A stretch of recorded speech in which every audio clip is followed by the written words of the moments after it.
रविवार व्रत की कथा।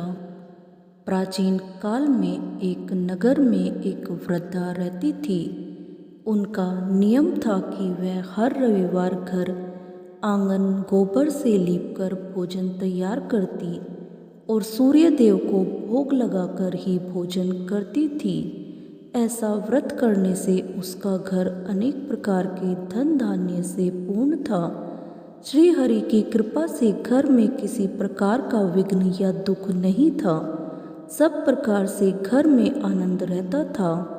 इस तरह कुछ दिन बीत जाने पर उसकी एक पड़ोसन, जिसकी गौ का गोबर वह वृद्धा लाया करती थी, विचार करने लगी कि यह वृद्धा सर्वदा मेरी गौ का गोबर ले जाती है, इसलिए अपनी गौ को घर के भीतर बांधने लग गई।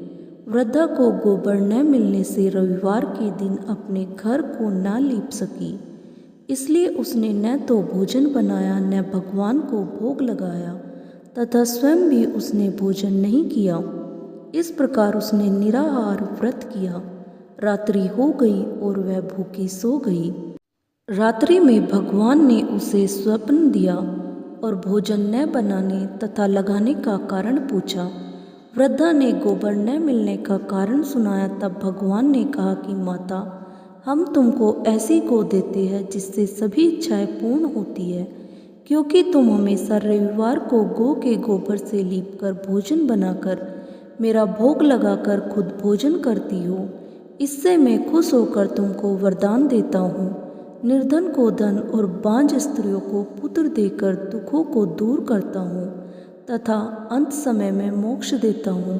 स्वप्न में ऐसा वरदान देकर भगवान तो अंतर्ध्यान हो गए और वृद्धा की आँख खुली तो वह देखती है कि आंगन में एक अति सुंदर गौ और बछड़ा बंधे हुए हैं। वह गाय और बछड़े को देखकर अति प्रसन्न हुई और उसको घर के बाहर बांध दिया और वहीं खाने को चारा डाल दिया। जब उसकी पड़ोसन वृद्धा ने घर के बाहर एक अति सुंदर गौ और बछड़े को देखा तो द्वेष के कारण उसका हृदय जल उठा और उसने देखा कि गाय ने सोने का गोबर किया है, तो वह उस गाय का गोबर ले गई और अपनी गाय का गोबर उसकी जगह रख गई। वह नित्य प्रति ऐसा ही करती रही और सीधी सादी वृद्धा को इसकी खबर नहीं होने दी। तब सर्वव्यापी ईश्वर ने सोचा कि चालाक पड़ोसन के कर्म से वृद्धा ठगी जा रही है, तो ईश्वर ने संध्या के समय अपनी माया से बड़े जोर की आंधी चला दी। वृद्धा ने आंधी के भय से अपनी गाय को भीतर बांध लिया। प्रातःकाल जब वृद्धा ने देखा कि गौ ने सोने का गोबर दिया तो उसके आश्चर्य की सीमा न रही और वह प्रतिदिन गौ को घर के भीतर ही बांधने लगी। उधर पड़ोसन ने देखा कि बुढ़िया गौ को घर के भीतर बांधने लगी है और उसका सोने का गोबर उठाने का दाव नहीं चल रहा, तो वह ईर्ष्या से जल उठी और कुछ उपाय न देख पड़ोसन ने उस देश के राजा की सभा में जाकर कहा, महाराज, मेरे पड़ोस में एक वृद्धा के पास ऐसी गौ है जो आप जैसे राजाओं के ही योग्य है। वह नित्य सोने का गोबर देती है। आप उस सोने से प्रजा का पालन करिए। तब वृद्धा इतने सोने का क्या करेगी? राजा ने यह बात सुनकर अपने दूतों को वृद्धा के घर से गौ लाने की आज्ञा दी।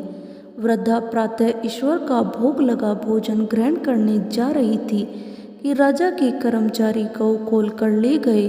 वृद्धा काफी रोई चिल्लाई, किंतु कर्मचारियों के समक्ष कोई क्या कहता। उस दिन वृद्धा गौ के वियोग में भोजन ना खा सकी और रात भर रो रो कर ईश्वर से गौ को पुनः पाने के लिए प्रार्थना करती रही। उधर राजा गौ को देखकर बहुत प्रसन्न हुआ, लेकिन सुबह जैसे ही वह उठा सारा मैल गोबर से भरा दिखाई देने लगा। राजा यह देख घबरा गया। भगवान ने रात्रि में राजा को स्वप्न में कहा कि हे राजा, गाय वृद्धा को लौटाने में ही तेरा भला है। उसके रविवार के व्रत से प्रसन्न होकर मैंने उसे गाय दी थी। प्रातः होते ही राजा ने वृद्धा को बुलाकर बहुत से धन के साथ सम्मान सहित गांव बछड़ा लौटा दिया। उसकी पड़ोसन को बुलाकर उचित दंड दिया। इतना करने के बाद राजा के महल से गंदगी दूर हुई। उसी दिन से राजा ने नगरवासियों को आदेश दिया कि राज्य की तथा अपनी समस्त मनोकामनाओं की पूर्ति के लिए रविवार का व्रत रखो। व्रत करने से नगर के लोग सुखी जीवन व्यतीत करने लगे। कोई भी बीमारी तथा प्रकृति का प्रकोप उस नगर पर नहीं होता था। सारी प्रजा सुख से रहने लगी। दोस्तों, आपको यह कहानी कैसी लगी हमें कमेंट कर ज़रूर बताएं। ऐसी धार्मिक कहानी सुनने के लिए हमारे चैनल को सब्सक्राइब और लाइक करें। धन्यवाद। बोलो राधे राधे।